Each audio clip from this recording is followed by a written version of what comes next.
I didn't even notice the bonus at first. It was one of those mornings where you're awake but not really awake. Kitchen light too bright, coffee too hot, phone too close to your face.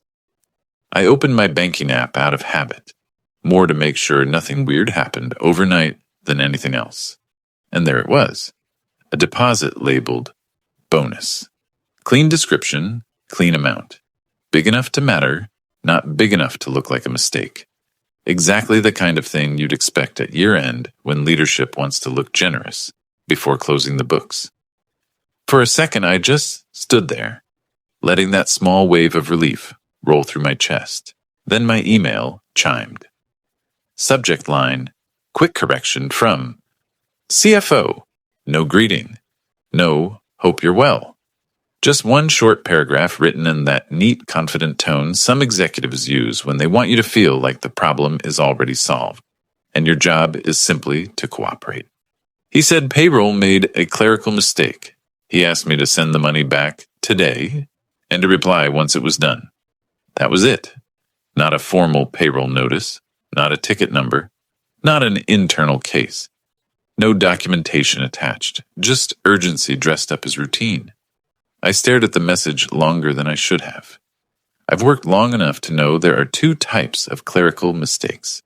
The real kind, the kind that gets corrected through a normal process, with a paper trail and polite language. And the other kind, the kind people call clerical, when they don't want to name what it actually is. I didn't reply, not because I wanted to be difficult, not because I wanted to keep something that wasn't mine. The opposite, actually. I've always been the guy who keeps things clean. If an extra expense hits my cost center, I flag it. If a contract clause looks off, I ask. I like my work boring and defensible. So my first instinct was to fix it the right way. I opened our payroll portal to see how the bonus was recorded. If it was truly a payroll error, there would be a pay statement showing the correction or at least an entry in the system. The portal was slow, always slow on bonus week. I waited, tapped the screen, waited again. When it finally loaded, I saw the bonus line item. Same amount as the bank deposit. Same effective date. Everything looked normal. Almost. There was a detail most people would never notice because most people never need to. But I'd sat in enough budget reviews, enough treasury discussions, enough why did this payment route through that system meetings to recognize patterns. The deposit in my bank account didn't list our payroll vendor as the originator. It listed an internal entity name, and that name wasn't used for payroll. It was used for something else, something that never, ever should touch employee compensation. I felt that warm relief from earlier drain out of me, replaced by something colder. Not fear, exactly. More like the sensation you get when you realize you've been walking on a floor that isn't as solid as it looked. I went back to the CFO's email and read it again. Clerical mistake. Send it back today. Reply when done. He didn't say, we'll reverse it. He didn't say, payroll will correct the entry. He didn't say, here's the formal overpayment notice. He wanted me to move the money, and he wanted it done fast. I took a breath and forced myself to slow down. When someone high up pushes urgency, it's usually because urgency is useful. It keeps you from asking questions. It keeps you from looking too closely. So I did the opposite. I opened my laptop, created a folder, and started saving everything. The email, the pay statement, the banking transaction details, and the metadata that showed dates and sender information. Not because I was plotting. Because I've learned that when something doesn't make sense, you document first and talk second. While I was saving the CFO's email as a file, another message came through, this time from my manager. Hey, CFO flagged an issue with your bonus deposit. Can you make sure you handle it today?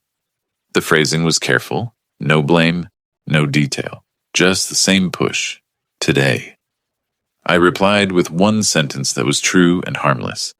I'm reviewing the transaction details now. I'll update you once payroll provides the formal correction documentation. I expected that to be the end of it for a few hours. In a normal company, it would have been. Payroll would issue a correction. There would be a process. People would calm down. Instead, my phone rang within minutes. Unknown number.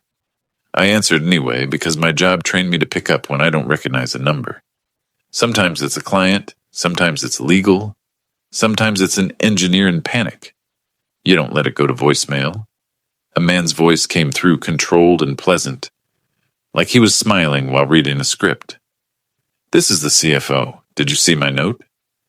I sat down at my kitchen table, not because my legs were weak, because I didn't want to sound reactive. "Yes," I said.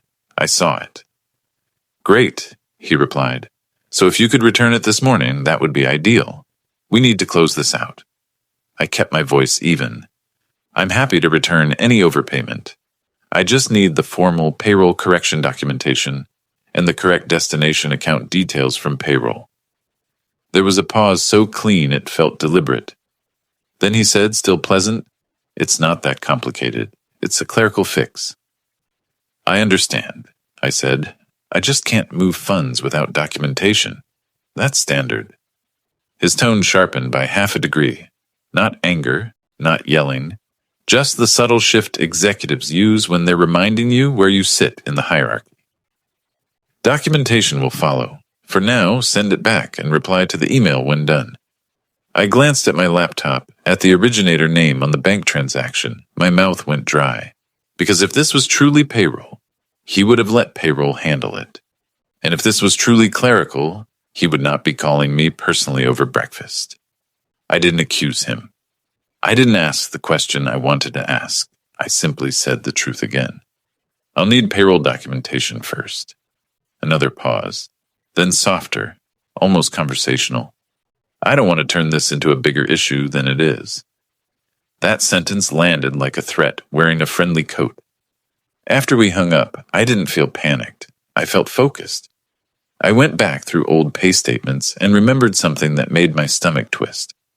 Our company had been preparing for an external review. People were calling it an audit readiness exercise. But everyone knew what it really was. Investors were circling. Acquisition rumors were loud. Finance was trying to make everything look smooth. And here I was, holding money I didn't request, being told to move it quickly without paperwork from an account that didn't belong in payroll. I looked at the CFO's email again. Then I looked at my manager's message. Then I looked at my calendar. And right as I was deciding my next move, an invite popped up. No title, no agenda, just a time block and two names. CFO, legal, scheduled for later that morning. My coffee was cold by then, untouched. And I remember thinking very clearly, with a calm that surprised me, if they were willing to bring legal into this before payroll, then this was never about a clerical fix. It was about control. And they were about to find out I wasn't the kind of person who moves money just because someone powerful tells me to do it fast. I showed up to that. No title, no agenda meeting with the kind of calm you only get when you've already accepted that something is wrong. Not panic calm, not naive calm. The calm of a person who knows two things at once. One, I didn't do anything illegal. And two, they might still try to make me look like I did. The invite was for mid-morning. I joined from my desk with my camera on, posture straight, a legal pad in front of me like I was back in school. The CFO joined first. His background was that sterile executive office look. Artwork, soft lighting, nothing personal. Then legal joined. Not our general counsel. Someone more junior. The kind of lawyer who does intake, triage, and documentation, especially documentation. The CFO smiled like we were here to solve a minor inconvenience. "Thanks for hopping on," he said. "We just need to close out a clerical issue." He used that word again like it was a spell. Legal didn't say hello. She opened a document and started typing. I could tell by the sound. That alone told me this wasn't friendly. Friendly meetings don't get transcribed in real time. The CFO continued. "You received a duplicate bonus deposit. It needs to be returned today." I didn't interrupt. I let him finish his script. When he paused, I asked a simple question, one I could ask without sounding defensive. "Can you confirm the origin of the deposit? Because it didn't come from the payroll vendor." The CFO's smile didn't move, but his eyes changed, just slightly. It came through an internal clearing account, he said, like that was normal. That's why it's a clerical fix. I kept my tone even. Then it isn't payroll, which means it isn't a payroll correction. So I need the formal paperwork and the correct process. Legal finally spoke. We can provide documentation after the funds are returned. That was the first real pressure point. In my head, I translated it into plain English. Do what we want first, then we'll decide how we want to write it up. I looked into the camera. I'm not refusing to return anything. I'm refusing to move money without documentation when the origin account is not payroll. The CFO leaned back slightly. He was still calm, but the mask was thinner now. This is becoming unnecessarily complicated? I don't think it is, I said. It's a transaction. It has an origin. It needs a traceable correction. He tapped something off screen. Maybe an email. Maybe a message to someone else. Then he said casually, like he was doing me a favor, if we can't resolve this today, it becomes an HR issue. There it was. Not a direct threat. A framed consequence. A pressure lever. I wrote down the sentence word for word on my legal pad. Then I asked another question, still polite. Is payroll on this call? No, the CFO said. They don't need to be. That's when the irritation hit. Not rage, just that slow burn you feel when someone tries to override basic process. Because they think their title is enough. I didn't raise my voice. I didn't accuse him of anything. I said, if payroll isn't on the call, then payroll hasn't confirmed anything. So please send me a written instruction that includes the reason for the overpayment, the source account, and the method of reversal. Legal's typing stopped for a second. The CFO stared into his webcam like he was measuring me. Then carefully, we're instructing you verbally. Return it today. I nodded once. Then I'm requesting the instruction in writing. Silence. And then he did something that, in a normal world, would have looked like nothing. He changed the subject. Let's not get stuck on account codes, he said. The deposit was incorrect. You know it's incorrect. We're trying to fix it quickly. The way he said, you know, wasn't casual. It was an attempt to put a confession in my mouth, so I corrected it immediately. I don't know it's incorrect, I said. I know I received a deposit labeled bonus. It appears in the payroll portal, and the source account is not payroll. That's all I know. Legal resumed typing. The CFO's jaw tightened, and for the first time, his tone lost warmth. Are you implying wrongdoing? I stared at him, calm, controlled. No, I said. I'm implying the process needs to match the claim. He exhaled the way executives do when they want you to feel like you're wasting their precious time. Fine, he said. We'll have payroll send you something. Then he ended the call quickly, like he was done with me. I sat there for a moment after the screen went blank, listening to the hum of my laptop fan, feeling that strange mix of anger and clarity. Because now it was official. They had tried to get me to move money without paperwork. They had tried to steer the conversation away from the source account, and they had introduced HR consequences before they introduced payroll documentation. That isn't how clerical fixes work. It's how cover-ups start. I didn't go to HR. I didn't go to my manager.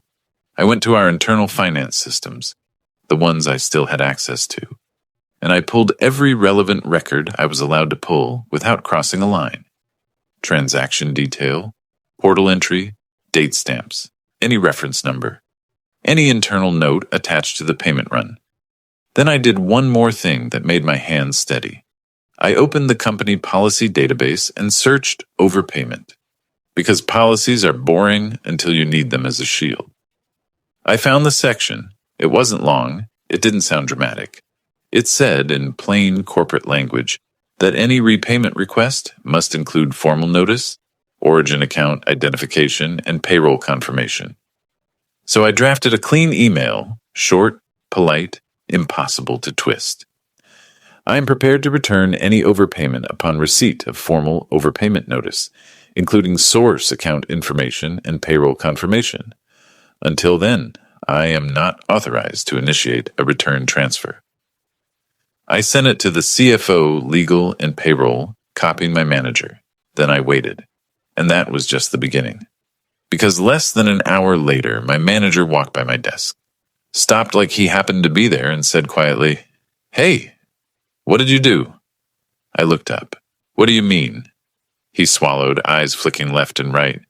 "Finance is saying you're refusing to cooperate." And in that moment, I understood the game. They weren't trying to fix money. They were trying to fix the narrative.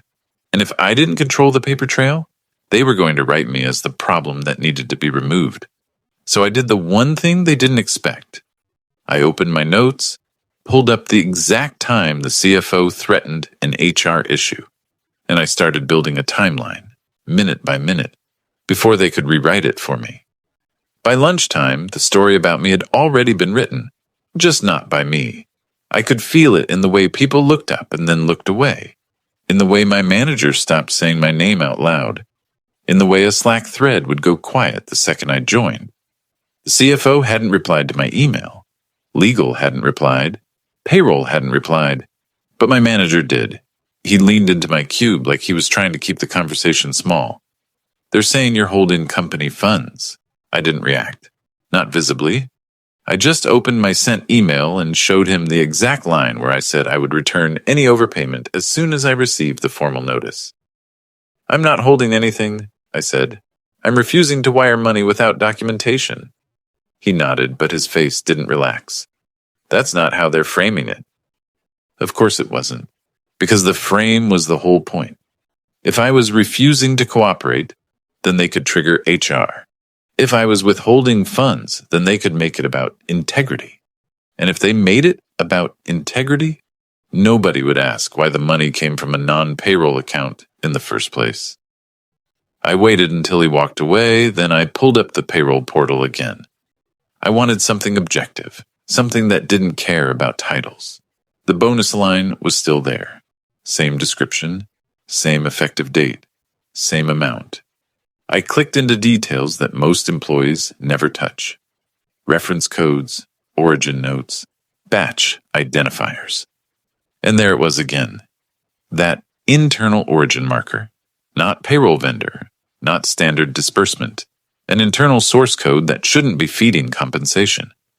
At that point, I could have done the emotional thing. I could have fired off a heated email. I could have threatened to report them. I could have tried to win the argument. Instead, I did the practical thing. I built a timeline like I was preparing a case file. Morning. Deposit appears. CFO email instructs me to return funds today. CFO call pressures me verbally. Meeting with CFO and legal. HR consequences introduced. Payroll excluded. My written request for formal notice ignored. Then I added a section called "What is true, regardless of their narrative." 1. The deposit is real. 2. The portal records it as a bonus.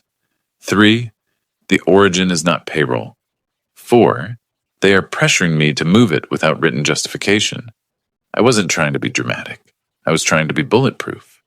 Because I knew what happens next in companies like this. Someone decides the easiest solution is to sacrifice the employee who's asking questions. Mid-afternoon, payroll finally emailed me. Not a formal overpayment notice, not an official correction document.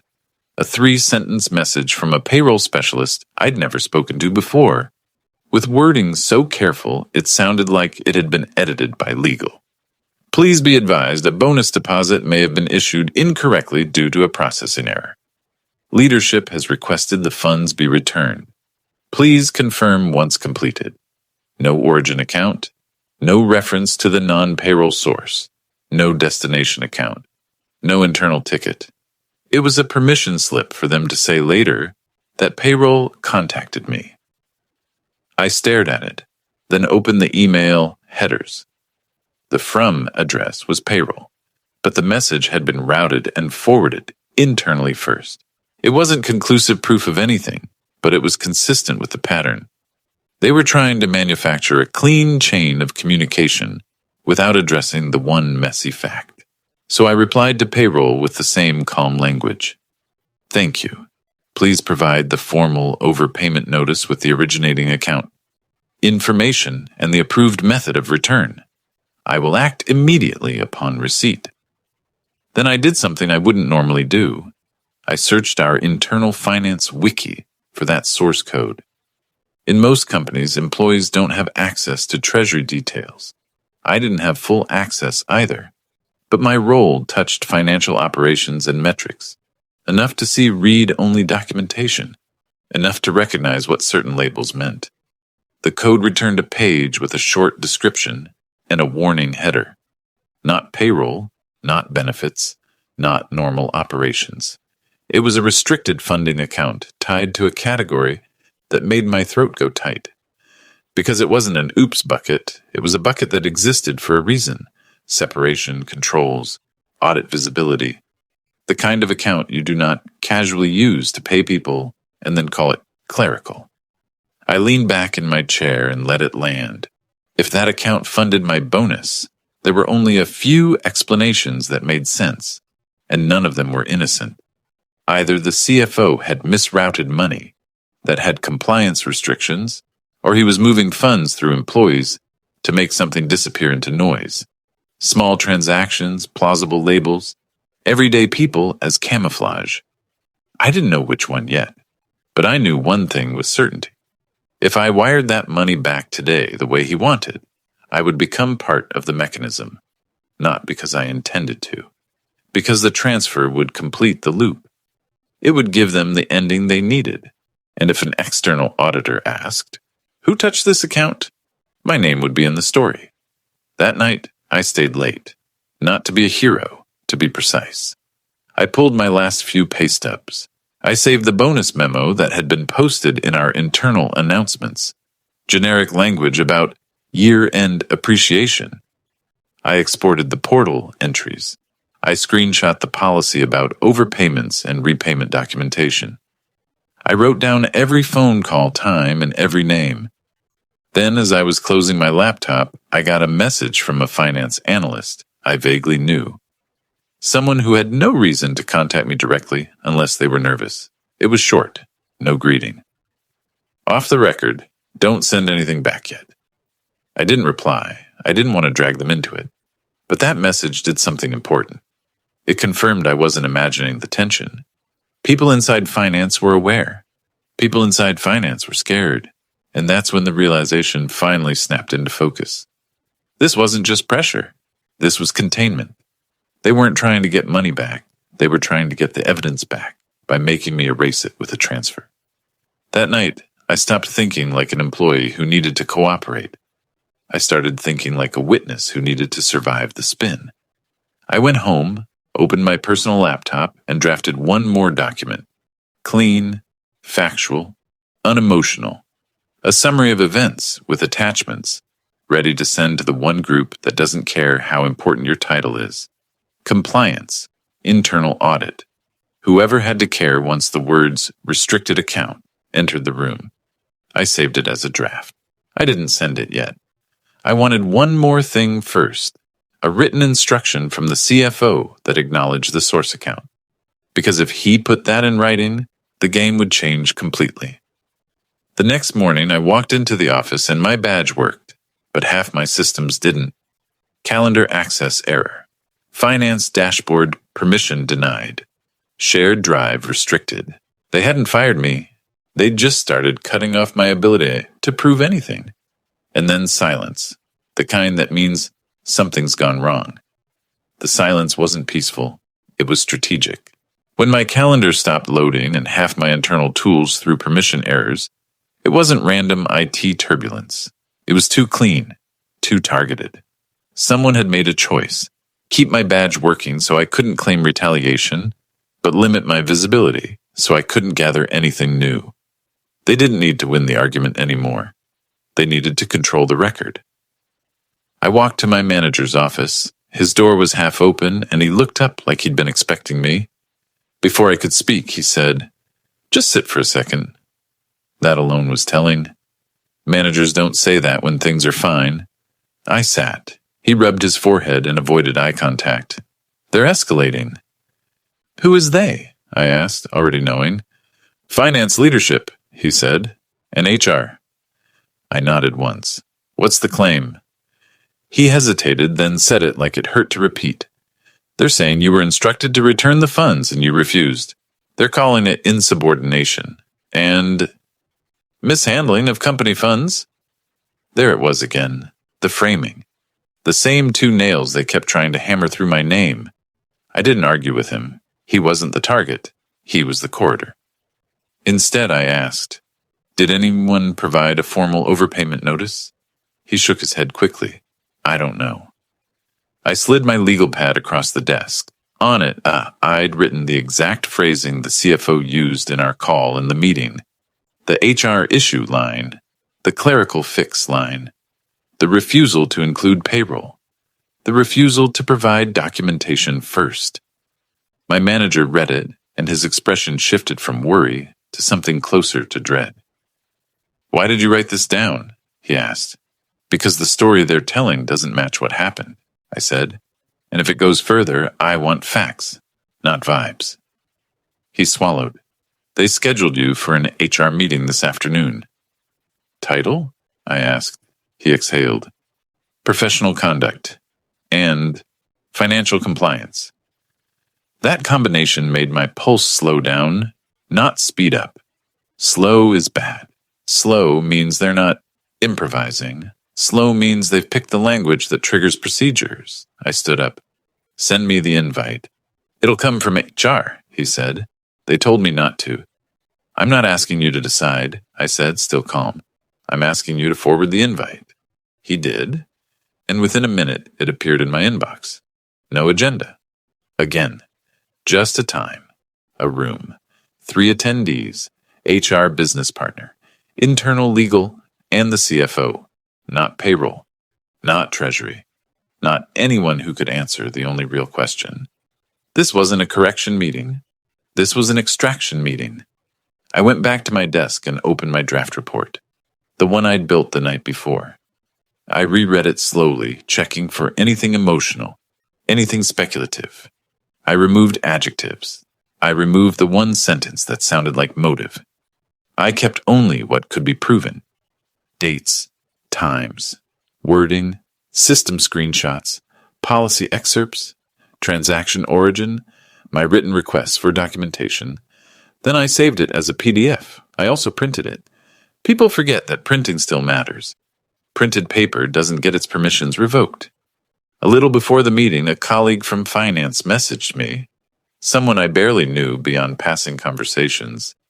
Be careful, they wrote. They're trying to pin it on you. I stared at the screen, then typed back only 2 words. Thank you. I didn't ask for details. I didn't want them exposed. I already had enough. At the meeting time, I walked into the conference room with a folder in my hand. Calm face, neutral body language, nothing theatrical. The CFO was already there, seated comfortably like it was his room.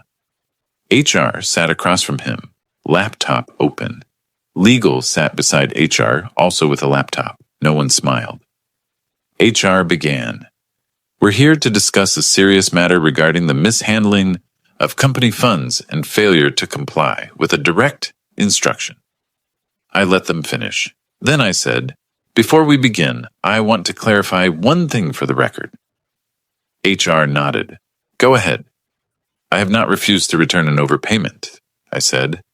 I have requested formal documentation and payroll confirmation because the deposit origin was not payroll. Those requests were not met. All communication is documented. The CFO leaned forward slightly as if he'd been waiting for that line. You're making this about account codes, he said. It's not.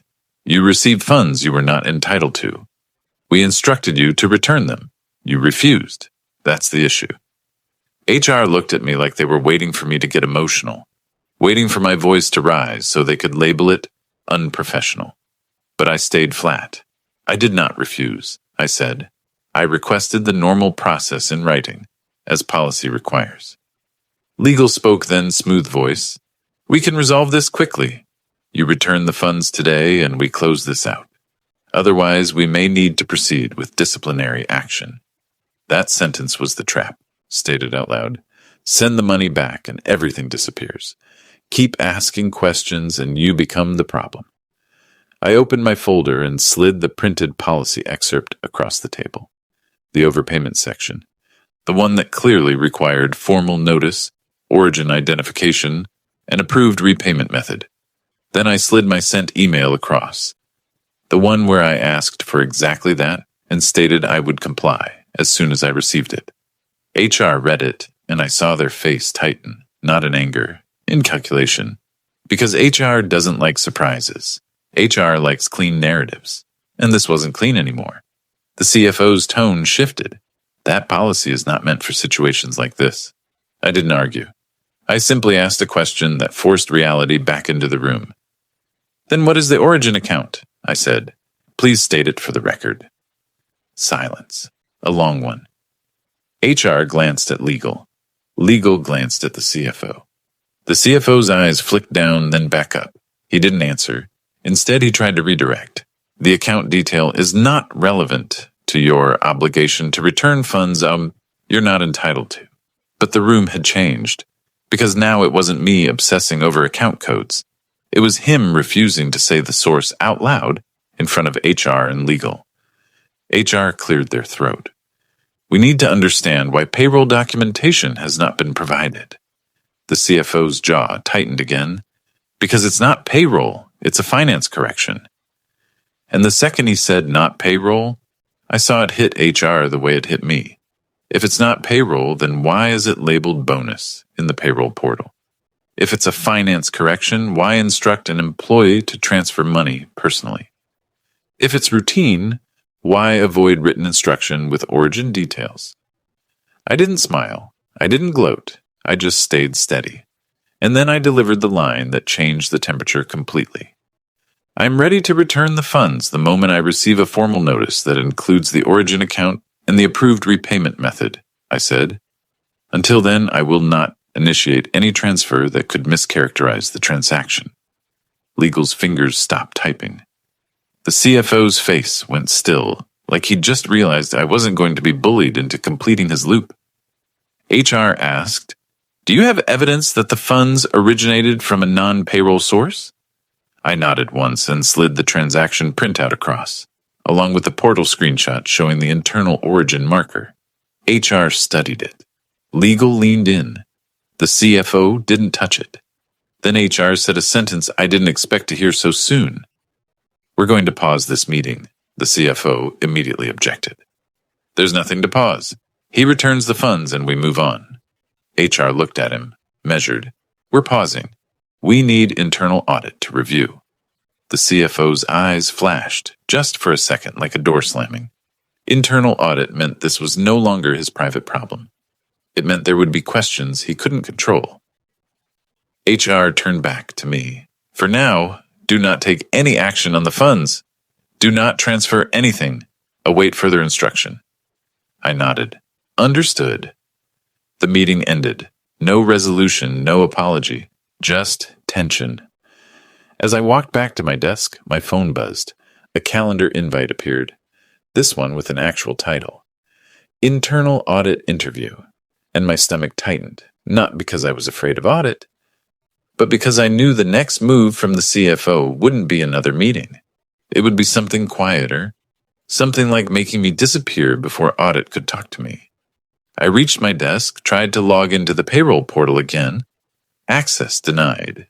I tried the finance wiki page that referenced to the restricted account. Access denied. I tried my email rules to confirm the routing. Still working. For now. And in that moment, I understood exactly what was happening. They weren't trying to get the money back anymore. They were trying to cut off every route I had to prove where it came from, before audit could ask the wrong person the right questions. So I opened my personal email draft, attached the PDF report, and hovered over the send button. Because I knew that once I pressed it, there was no going back. And I also knew that if I didn't press it soon, I might not have the chance. I sat there for a full minute, with my finger hovering over the send button. Not because I was scared of the truth, because I understood what sending that report would do. It would end any chance of a quiet resolution. It would lock everyone into positions. It would force the company to treat this as what it was, an incident with a paper trail and consequences. And once that happened, there were only two outcomes. Either the system worked, or the people who controlled the system tried to break me before it could. So I did one last check, purely practical. I opened my bank transaction again, copied the reference number, and compared it to the portal entry. I verified timestamps. I verified that the CFO's emails were still in my inbox and not recalled or altered. I confirmed that the meeting invite existed and that the attendees were listed. Then I forwarded the CFO's original Clerical fix email to myself at a personal address, not with commentary, not with emotion, just as evidence. I attached the PDF summary. I attached the policy excerpt. I attached the transaction details. And I pressed send. Nothing dramatic happened in that moment. No alarms, no angry calls. The office stayed the office. But within 20 minutes, my phone rang. Not unknown this time. HR. I answered. Their voice was careful. Too careful. We need you to come down to HR now. Is this regarding the audit interview? I asked. Silence. Just long enough to mean yes, but not long enough for them to admit it. It's regarding an urgent matter, HR said. Please come now. I stood up, grabbed my folder, and walked down the hall. When I walked into the HR office, the HR business partner was there. Legal was there. And the CFO was there again, standing this time, arms crossed, like he wanted the posture of authority. HR didn't offer a seat. That's how you know it's not a conversation. It's a delivery. HR started reading from a printed page. Effective immediately, you're being placed on administrative leave pending review of a financial compliance matter. Administrative leave. The corporate version of putting you in a box where you can't touch anything, can't talk to anyone, can't collect anything else. I nodded once. Understood. The CFO couldn't help himself. He stepped forward slightly, eyes sharp. We told you how to fix this. I looked at him and said evenly, You told me to transfer funds without documentation from a non-payroll source. His nostrils flared. He turned to HR like I was being difficult. HR continued, Your access will be temporarily disabled. You will be contacted with next steps. Then legal added, You're not to discuss this matter with coworkers. I kept my voice steady. I have already filed a formal report with compliance and internal audit. The room froze. It wasn't a big reaction, no yelling, no theatrics. Just a subtle shift, like air pressure changing. HR blinked. You filed a report? Yes, I said, with supporting documentation, because the source account wasn't payroll. The CFO's face went pale. Not movie pale. Real pale. The kind that happens when someone realizes a line they thought they controlled just got crossed permanently. HR looked at legal. Legal looked at the CFO. And for the first time, I watched the chain of command rearrange itself in real time. Because HR doesn't protect executives when auditors are involved. HR protects the company, and auditors don't care who you are. They care what you touched and why. HR cleared their throat. We were not aware of an audit filing. You are now, I said. Legal tried to regain control. Regardless, the leave stands. We will follow process. Of course, I said. I want process. That line landed in the room like a mirror, because I had been asking for process from the beginning. They were the ones who wanted a shortcut. They escorted me to my desk to collect my things. Not security, not a dramatic walk, just an HR rep standing too close. Like proximity is power. I didn't make a scene. I packed slowly, charger, notebook, a framed photo, a pen I liked. And as I walked out, I saw the CFO watching me from the end of the hallway. He wasn't smug anymore. He looked cornered. That night, internal audit emailed me from an external system. They scheduled the interview for the next morning. They asked me to bring any documentation I had. They also asked one question that told me I'd done the right thing by not wiring anything back. Did anyone instruct you to return funds outside of payroll process? I replied with one sentence. Yes. The CFO. The next day, the interview was calm and methodical, no drama, just professionals asking for facts and verifying them. I walked them through the timeline. I showed the transaction source. I showed the policy. I showed my emails requesting formal notice. I showed the meeting invite with legal present. And then I watched the most important moment of the entire story happen quietly. The auditor didn't ask me whether I planned to return the bonus anymore. They asked me whether the CFO had ever acknowledged, in writing, the origin account. Because that's what they cared about. Intent, concealment, pressure. I told them the truth. He avoided it verbally. He refused to state it for the record. He kept pushing urgency and transfer. The auditor nodded like that matched something they already knew. A few days later, HR called again, not with threats this time, but with a different tone. Softer. Defensive. They said internal audit had placed a hold on all bonus adjustments. They said the company was reviewing treasury practices. They said they wanted to make sure I felt supported. I almost laughed. Almost. Instead, I said, I want the situation resolved, and I want my name cleared in writing. There was a pause, then, understood. A week after that, I got an email from Payroll. Real payroll this time. Formal notice. Reference number. Origin identification. Approved method of correction. And here's the part that mattered most. They didn't ask me to wire anything anymore. They processed the reversal themselves, through the proper channel, with a documented trail. Exactly what I'd asked for in the first place. That alone told me how fake the earlier urgency had been. 2 weeks later, the CFO's name disappeared from the leadership page. No announcement, no farewell email, no company-wide gratitude post. Just gone. And that's how you know it wasn't a clerical fix, because companies don't quietly remove a CFO over a typo. They remove a CFO when the typo is a doorway into something larger, something auditors can't unsee. My administrative leave ended with a written letter stating I had not violated policy and that I had acted appropriately by requesting documentation. That letter mattered more than the bonus, because the bonus was money. But that letter was my future. The last thing I ever heard about the CFO was from someone in finance who trusted me enough to be honest. He didn't resign to spend time with family. He was asked to leave after audit found the same restricted account used in places it had no business being. Small amounts, routine labels, always designed to look like noise.